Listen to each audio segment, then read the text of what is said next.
Waktu itu ada orang sekitar 4 sampai 5 orang menghampiri saya.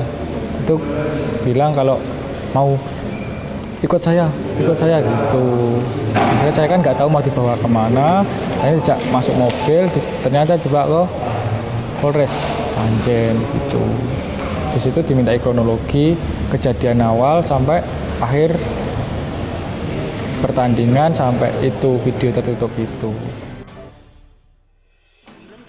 Ya itu hal yang mungkin perlu menjadi catatan ya, bahwa proses hukum itu harusnya dilakukan dengan memperhatikan hukum acara dan memperhatikan hak asasi manusia. Ya. Bahwa Kelvin ini punya hak untuk diperlakukan sama di hadapan hukum. Kalau diminta keterangan ya sebaiknya ada surat panggilan. Ya.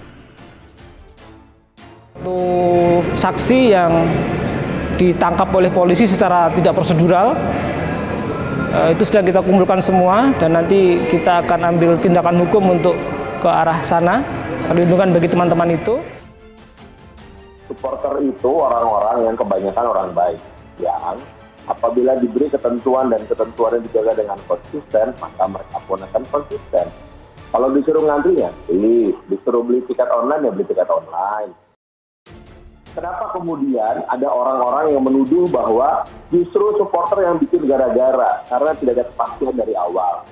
Contohnya di Kanjuruhan, tragedi berawal dari tiket dijual melebihi kapasitas. Lah, pertanyaannya gini, siapa yang salah? Yang jual tiket atau yang beli tiket? Ya, gitu.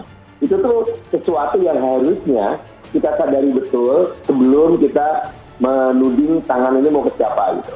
Jadi, untuk para supporter harus disediakan sebuah sistem, infrastruktur, dan juga tentu saja kepastian mengenai apa yang akan terjadi sebagai harga dari dalam tanda kutip kepatuhan yang diikuti oleh supporter.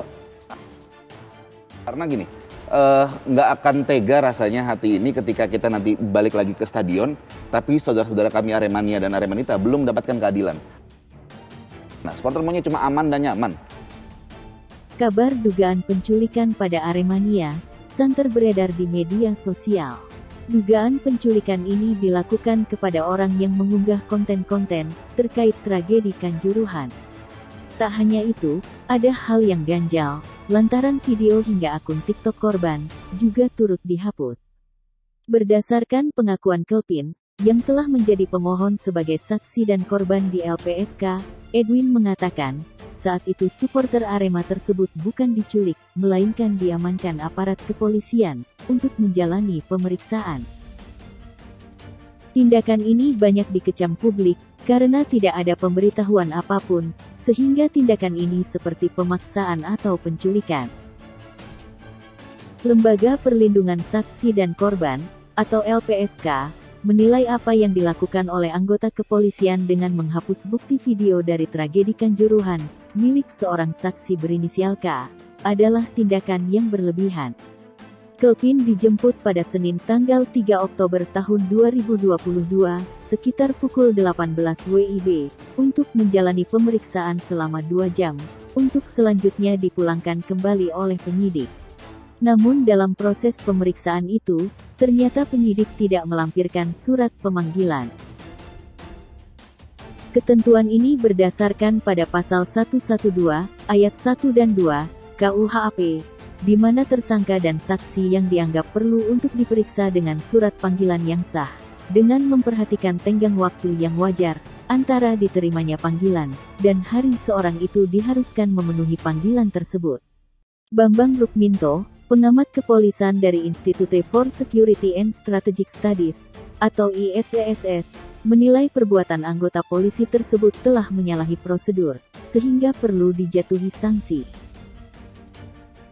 Tanpa ada surat panggilan yang disampaikan sesuai prosedur, apa bedanya dengan penculikan?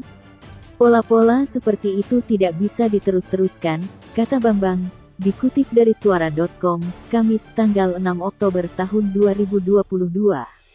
Seluruh anggota Polri, kata Bambang, semestinya memahami peraturan Kapolri nomor 14, tahun 2014, tentang manajemen penyidikan tindak pidana.